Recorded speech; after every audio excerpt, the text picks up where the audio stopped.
I've seen videos of people in London, they say, Shia Kufar, what? Shia Kufar. Is this true? Or can there be some sort of unity, and can we look away at our differences? The idea that Shia are kuffar is a radical, fringe, and unacceptable view in Islam. Okay? If you look at 1,400 years of Islamic Sunni scholarship, no one had that view but a few people. And one of those people was Muhammad ibn Abdul Wahhab and his followers.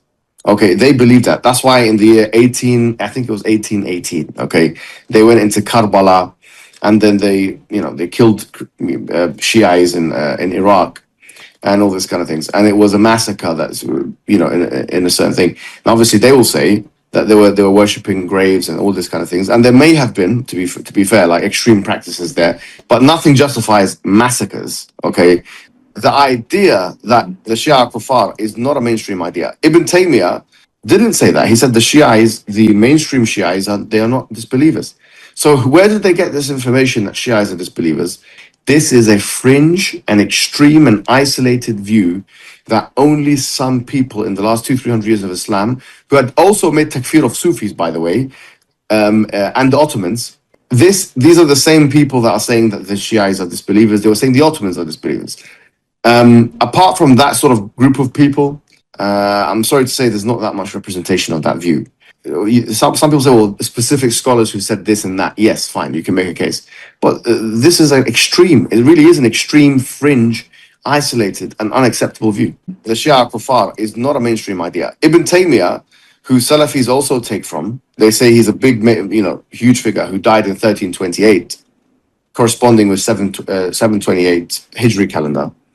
Didn't say that. He said the Shias, the mainstream Shias, they are not disbelievers. So where did they get this information that Shias are disbelievers, that the mainstream masses are disbelievers? This is a fringe and extreme and isolated view that only some people in the last 200-300 years of Islam, who had also made takfir of Sufis, by the way, and the Ottomans, because the Najdis made takfir, the Najdi Dawah, made takfir of the Ottomans, okay? They said that the Ottomans were disbelievers. So these are the same people that are saying that the Shias are disbelievers. They were saying the Ottomans are disbelievers. Apart from that sort of group of people, I'm sorry to say there's not that much representation of that view. Some people say, well, specific scholars who said this and that. Yes, fine, you can make a case. But this is an extreme, it really is an extreme, fringe, isolated and unacceptable.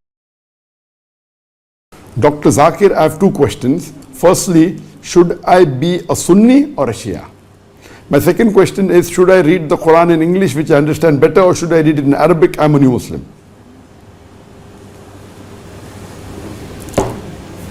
The person who asked the question is a new Muslim, he's a revert, and he's asked, should I be a Sunni or a Shia?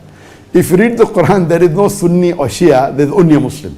Allah says, Qala innani minal muslimin. The ayah I quoted in the beginning of the session from Surah Fussilat, chapter number 40 and verse number 33. And then in the ending it says, Qala innani minal muslimin. Say that I'm Muslim. So there's no Shia Sunni in Islam. These have been made by the people. You, as a practicing Muslim, you should follow Quran and say Hadith. So the right thing is you should be a Muslim. I know because of all the various sects that have emerged in Islam, there should be no sects. What you should follow is Quran and the Sahih Hadith. And anyone who follows the Quran and Sahih Hadith is a practicing Muslim. And anyone who follows Allah and His Rasul and follows the teachings of the Sahaba, they are on the straight path. All those who do not agree with the Sahabas and the teachings and the Khulafa Rashidin, they are on the wrong track. The Prophet clearly mentioned that you have to follow me and the teachings of the Khulafa Rashidin. You have to follow me and the Sahabas. So all those who claim to be Muslims and they don't follow the Khulafa Rashidin, the four Khulafa Rashidin, that is Hazrat Abu Bakr, Hazrat Umar, Hazrat Osman, Hazrat Ali, all of them, Khulafa Rashidin, and the Sahabas, they are on the wrong track. You have to follow Allah, His Rasul, and the last and final messenger said you have to follow the Khulafa Rashidin and the Sahabas. Coming to your second question, that since you're a revert, is it better to read the Quran with English translation or in Arabic? Since you understand English but don't understand Arabic. The best would be is to read in Arabic and in the language you understand the best. If you read in Arabic, but naturally you get the sawab. If you know Arabic as a language, it's the best.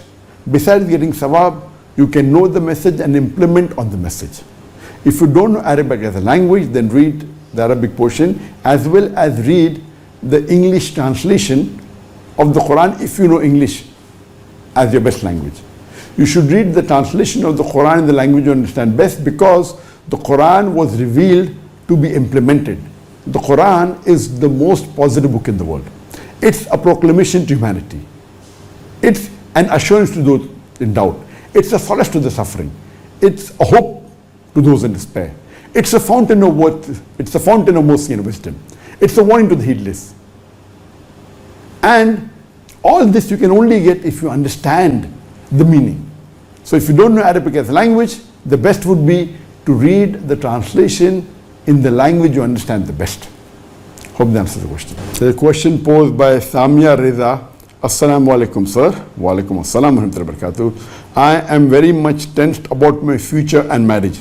As my aunt is still unmarried, so I feel very much tension about my marriage. What can I do for this?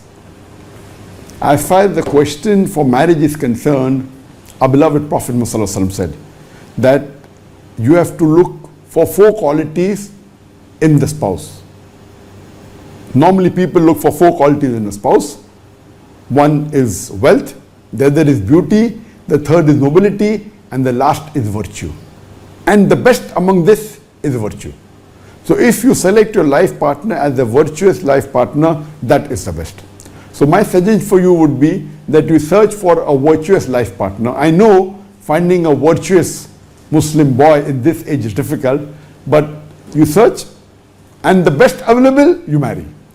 Don't, if you want all 4, it's not haram, but to have a person who's handsome and a person who's wealthy, a person who's noble and a person who's virtuous is extremely difficult. To get a virtuous person is difficult. So my request to you would be, you should compromise whether he's handsome or not, whether he's rich or not, whether he's coming from a noble family or not. Concentrate only on virtue, that he should be a good practicing Muslim. And when you mention Sahih Bukhari, oh young people who have the means to get married should get married.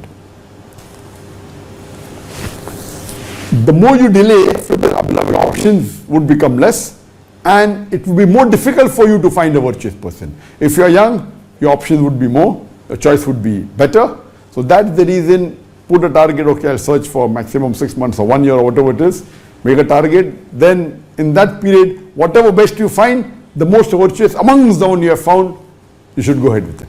Hope that answers the question. Assalamu alaikum, sir. Wa alaikum assalam wa barakatuh. My name is Hassan ibn Khalil. I live in Bangladesh and I am a student. If we are invited to a person's house and the person is a Hindu or maybe of any other religion, when the time for prayer arrives and some reason if I cannot go to the mosque to pray my salah, is it permissible for me and my family to read salah in that person's house? Thank you very much. Regarding if you're visiting a non-Muslim friend, he may be a Hindu or any other religion, and if the time for salah is then you cannot go to the mosque, can you pray in the house of a non-Muslim? Basically you should understand that for a man, as far as the 5 Fard salah are concerned, it is compulsory for a man to offer his 5 times salah in the mosque in congregation. If, according to Imam al-Dhahabi, that if you do not offer your regular congregation salah without a valid reason, it is the 65th major sin. So praying in the mosque is compulsory.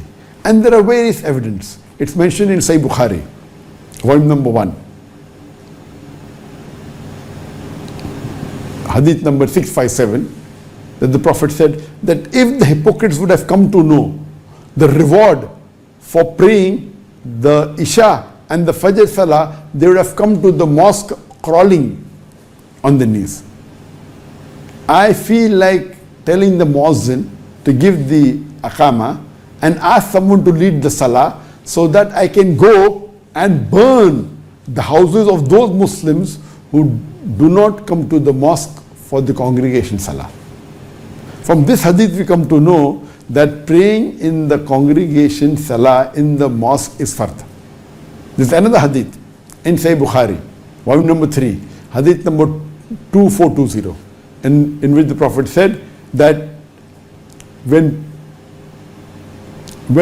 the adhan was proclaimed, he felt like telling the muazzin to give the aqama and asking someone to lead the salah, and it was the compulsory congregation salah, and he felt like going behind and burning the houses of those people who did not come for compulsory congregation salah, those men who did not come to the mosque for the compulsory congregation salah. So there are various hadith which proves that praying in the mosque is fard.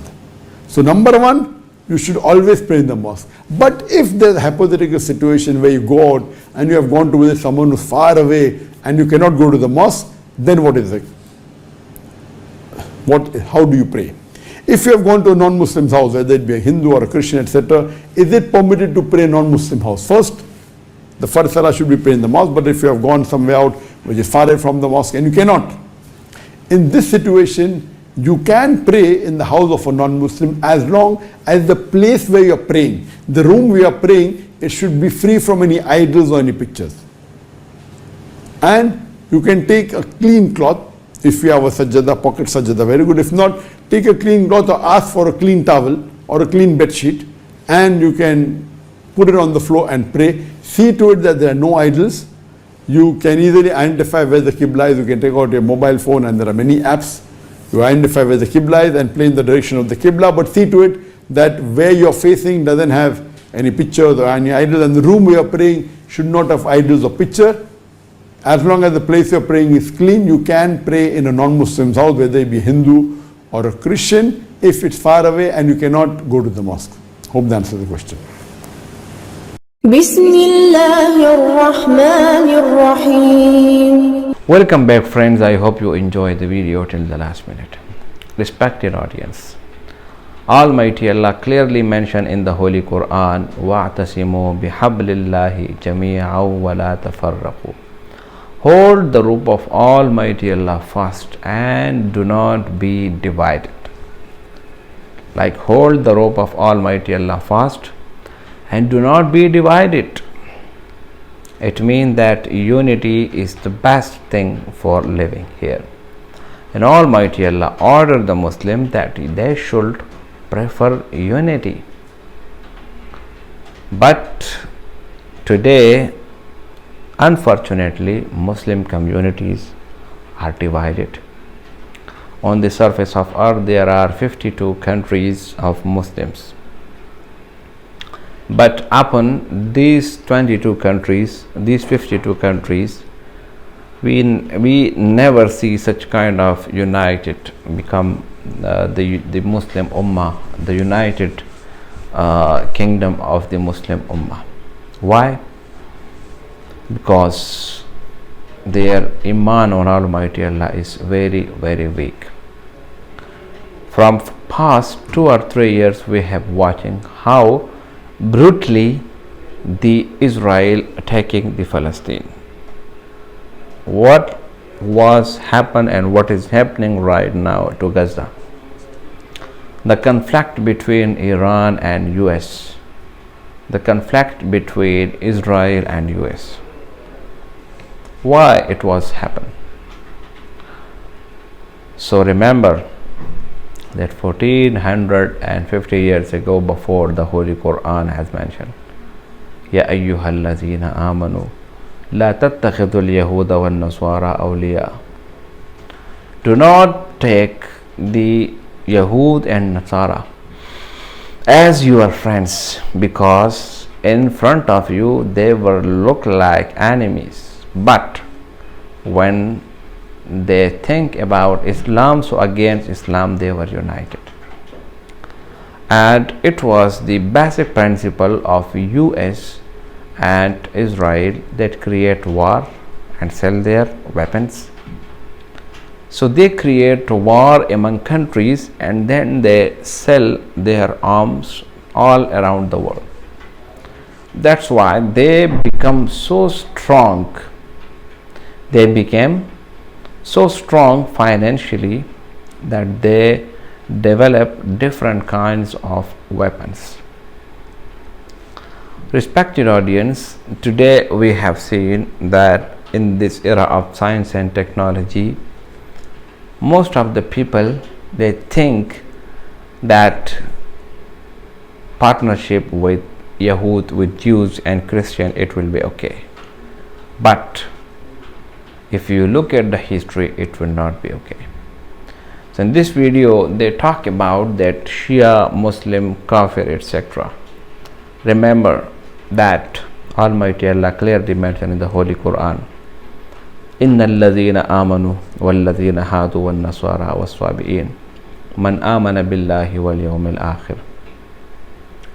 Those people who are Muslim, who are Jews, who are from any other community, if they acknowledge that Almighty Allah is one, and if they acknowledge that Prophet Muhammad ﷺ is the final messenger, and if they acknowledge that the day of Qiyamah will become, so they will be feel no fear, and they will be enter into Jannah. So respected audience, Almighty Allah clearly mentioned in the Holy Quran, Inna Deena Indallahi Islam. So those people, if they follow any other religion, if they follow Christianity, Judaism, Buddhism, if they didn't follow the rules of Islam, they will be put into the fire of hell. Dr. Zakir Naik elaborated the message very well. I hope you enjoy the video. If you like the video, subscribe the channel and share it with your friends.